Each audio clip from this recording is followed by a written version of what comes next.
Hey, and welcome to another Tech Tuesday. This is Chad from Ascension Worship. This week we're talking about one of my favorite things right now. We're talking about getting into LED tape. Yeah! Hey, what do you say? Yes, it's that time again. It's Tech Tuesday. So this week we've got a really cool free resource for you. We have a buyer's guide to some really basic, really affordable starting items for LED tape projects. So if you're new to this and you don't know where to start, what to buy, how to connect it, this is the video for you. Now, disclaimer before I get going into this, I am not a licensed electrician. I don't claim to be a licensed electrician. I've learned a lot of this from watching videos online and hanging out with guys like James Tucker from Nito Design. Definitely check him out. But if you're new to this, or even if you're not, it's a good idea to have a licensed electrician from your church help out with this, or at least double check your work. Be very, very safe. This is up to you to do this responsibly. This is just some information from this video. So now that's out of the way, let's talk about what we have. So this free resource gives you items for a bunch of things you can get going with. You can get all this stuff and like 8 strips of LED tape for, last I checked was about $200, which is killer cheap to get going with this. So really where you're going to spend a lot of your time is or a lot of your money is on your time trying to get this going. So really, really cool way to start. So let's go through the list and I'll show you what we've got and give you some tips on basic ways to connect it. Before doing that, a couple tools you're going to need. You're going to need a screwdriver with a Phillips head bit on there. You're going to need a smaller screwdriver with a flat head on there. Sorry if my camera's not focusing. You're going to need some wire strippers. They can do small wires. I think we're using about 20 gauge American wire gauge cables for this. You're going to need an utility knife or X-Acto knife so that we can cut off some of the rubber from these cables that we're working with. You're going to need some needle nose pliers to clamp down on some of these things. And then I would suggest, can't hurt to have some good old electrical tape to tidy up your work and keep things clean, keep any cables from touching that should not be touching. So looking through our buyer's guide here, first thing that we're going to need obviously is LED tape. So again, check out my friend James Tucker from Nito Design. He's the guy who kind of got me hooked up with using Super Night brand LED tape. There are definitely better brands of LED tape out there, but for the money, this is a great way to start. It's like $11 a roll. A roll is 16.5 feet, 5 meters. It's 300 LEDs. It can be cut down into 3 LED sections. So you can see there's a little copper pad here that you can cut down the middle. So you can break this into 3 LED sections, which is 100 different pieces. Really cool, nice and bright, 12 volt electrical rating on there. Good way to start. So Super Night LED tape. The heart of what's going on here is going to be our decoder. This is what's going to give control and power to our LEDs. This is a really, really affordable unit. It'll allow you to control 8 strips at a time. And it's only like $50. It comes just like you see here. It doesn't have anything that you can connect with right away. So if we're looking at it, on either side, we have these little Euroblock guys. You can see it on the camera here. This is what our cabling is going to plug into. It's going to eventually go to our LED tape, and you can pop these out, which is pretty cool. Over on this left side, again, you can see on the camera, is our DMX in and out. So again, using our little screwdriver, we will get our cabling to go into there. And then over here, this is a lot of what we're going to talk about today, is our power inputs. So this is what we're about to talk about next. So first thing we need to do is to be able to get power to our decoder. So in our buyer's guide, I have a power supply for you. Again, this comes just like you see here. So we need to be able to connect this both to the decoder and to the wall. So you're going to need a power cable to do that. And again, in our buyer's guide, I've got a basic power cable for you to start with. So this is where it's going to take a little bit of knowledge, and you might want to have a little bit of help, is connecting this to everything. So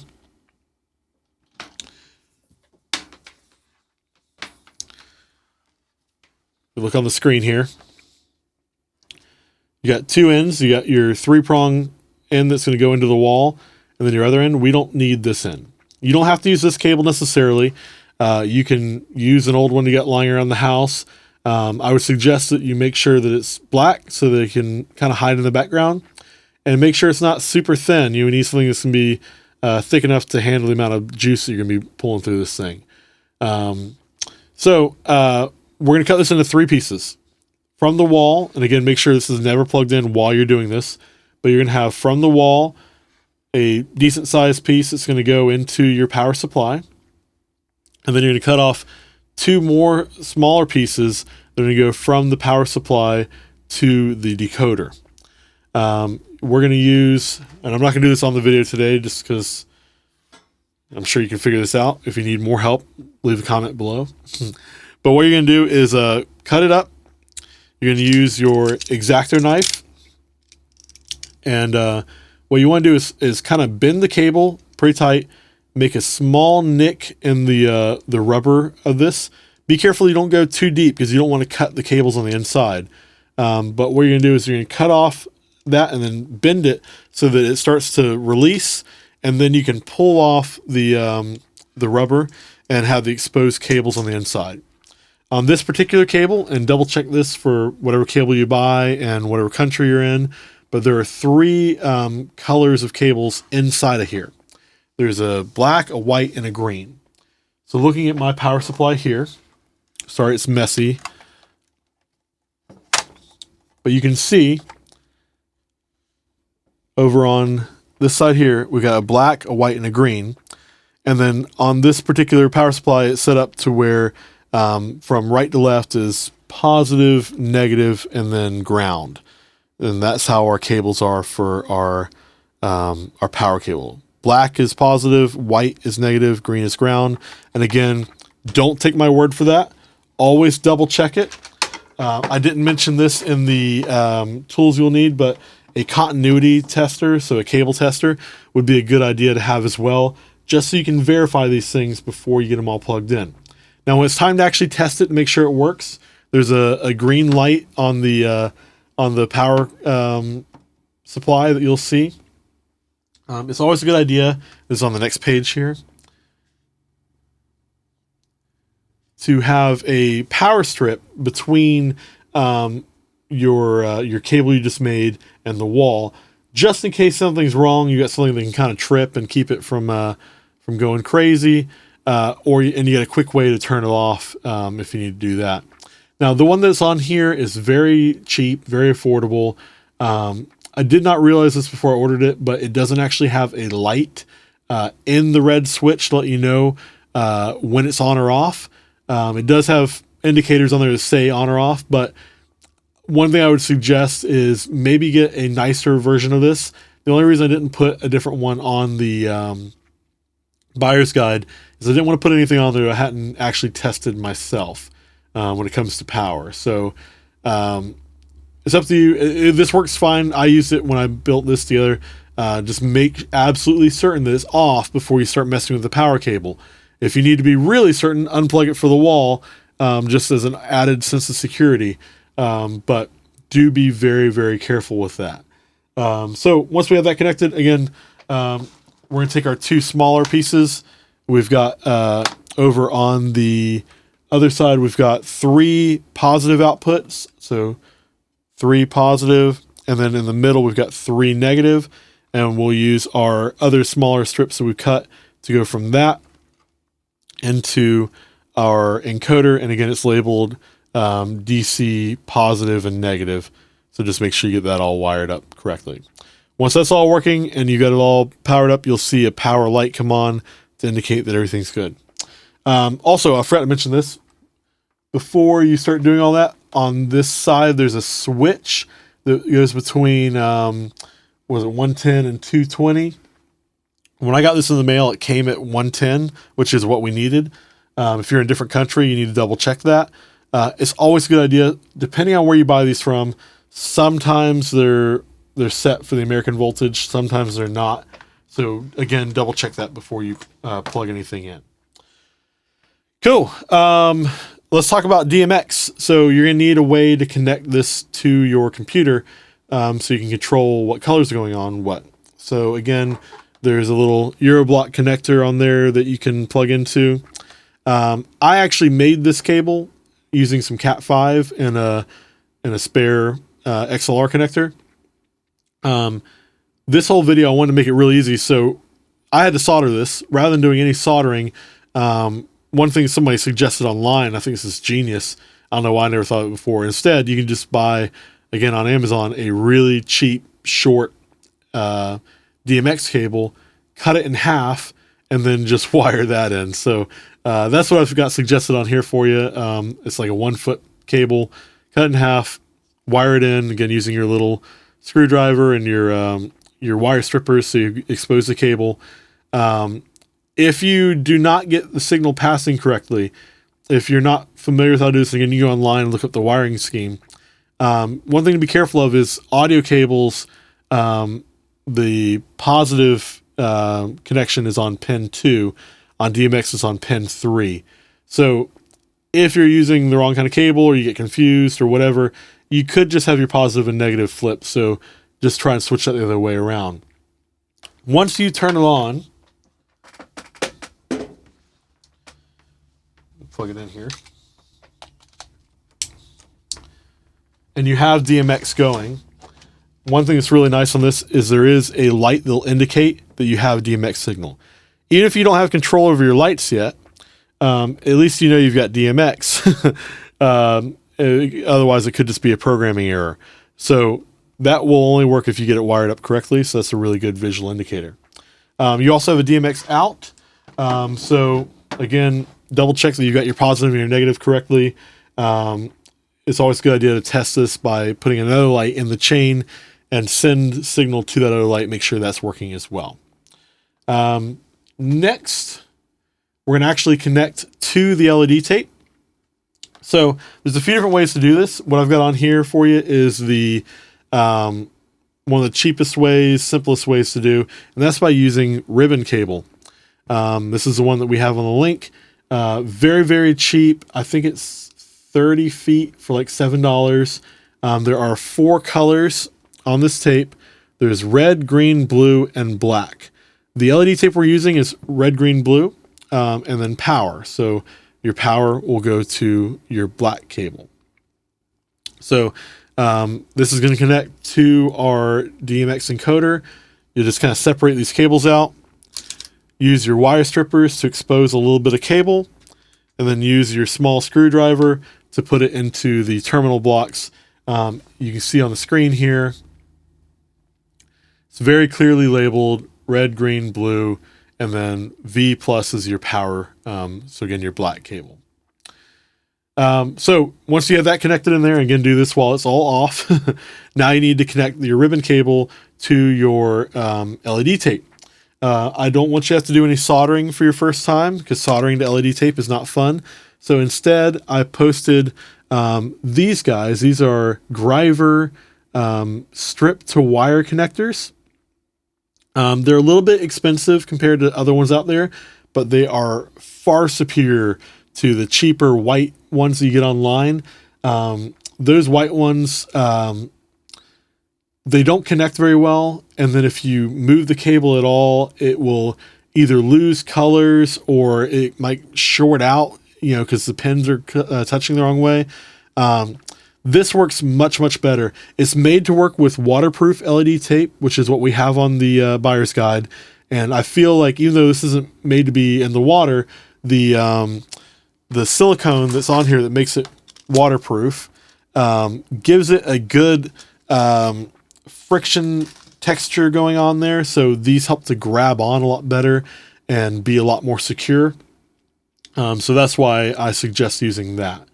So to connect that on one of the ends here that the cables slip into, again, you'll just kind of separate out the cables, put them in there, clamp down, and then this is really important. Most of the negative reviews I see for this online are because people aren't doing this. Use some needle nose pliers and make sure that you clamp really tight. Because what's happening is there's little teeth in here. I don't know if you can see that. See those metal tabs in the back there? Those are little teeth. When you clamp down on this, those teeth cut into the cable, and that's how you make your connection to your decoder. On the other end is the part that's going to connect onto the tape, and it's kind of the same. This one's already done up, but what you're going to do is expose some tape so you can cut off the end connectors when you buy it, or you can cut anywhere on, again, those metal tabs there. And to get this connect well, you're going to leave the waterproofing, but on the back side, there's this little piece of covering for the adhesive here. You're going to remove some of that, and then use your thumbnail, and you can't see it on the camera, but there's a sticky tape on here. Just use your thumbnail to remove enough tape to expose the metal conductors on the bottom of the tape. Then you'll put on your connector, and again, using your pliers, clamp down so that the teeth go in and make a good solid connection. When you're doing this, again, so on the tape you can actually see, hopefully you can see it on the camera, it says plus 12V, and then on this one it says, I think, GRB. Yep, GRB. Green, red, blue. Make sure that your tape on the other end lines up with that correctly. Make sure your black goes to power, red to R, green to green, blue to blue. Pretty simple. So that's how you're going to connect it, and then you can test it, make sure it works. Even if you don't have DMX going to your decoder, when you first turn it on, it'll come on white, so you can make sure that everything's working. Once you get it connected, make sure that red is red, green is green, blue is blue. If any of those are flipped, then somewhere in there you've wired something wrong. So you just need to double check each end of the cable, make sure it's right. So that's the really, really basics of getting this working. What I'm going to show you now, I'm just going to kind of skim over this, is the more advanced version. This is a little bit more complicated, but it's better if you're at a mobile church. The thing I don't like about using ribbon cable is you can see, even from a distance, it's pretty bright. I'd much rather use a black cable to connect all this, just so I can kind of hide it in the background. So there are some different kinds of ribbon cable you can buy that are black on the outside. But then you also have the problem of, once that's in there, you can't really disconnect it apart from, using your screwdriver and disconnecting things. So one thing that I picked up from a guy named Jordan Schultz on Facebook, I don't know if he's the guy who came up with this. He's the first one I saw do it. But he has put Cat5 connectors on the ends of his cables, and that's how he's connecting his LED tape, is with black Cat5, so that you can connect and disconnect it as you see fit, which I think is great. So if you're in a mobile church, that might be the way to go. It's definitely more difficult. So to give you an idea of how that works, over here on this end, I've got my little Euroblock connector. I made a very short Cat5 cable. You can see here.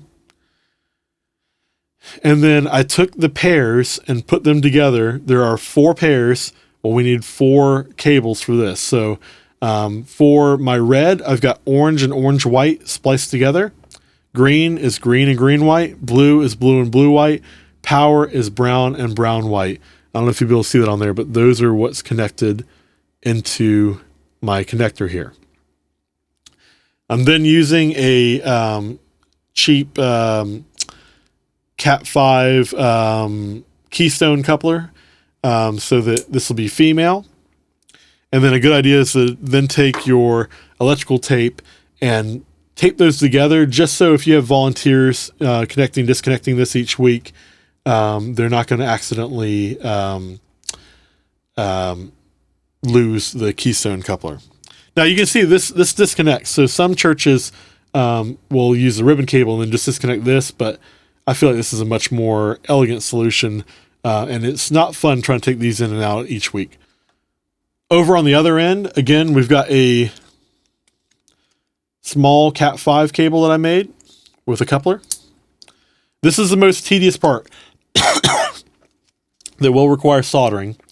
Is I have underneath this electrical tape, you can't see it, but again, took my pairs, stripped them, and then I stripped the cable on my my ribbon cable, and I soldered them together. So again, orange and orange white to red, green and green white to green, blue and blue white to blue, brown and brown white to black. And then underneath here, there's some electrical tape to keep each connection from touching the others, and then electrical tape over the whole thing to keep it together and tight. One thing I would probably do next time, I haven't tried this yet to see how easy or difficult it is. I think next time I'm going to actually try and solder the Cat 5 cable to the metal bits on the inside of this connector. That might be a little bit easier, and then take out one less thing in the mix here, because trying to solder those cables to other cables is not very easy or fun. It was probably the most time-consuming part of this whole thing. But again, we got a coupler on here, so when it's all done, we got female. So we're just using a regular Cat 5 cable that I made to connect from the decoder to here. And again, you can see everything's working great. You can use fairly long cables with this kind of LED tape and not have noticeable voltage drop.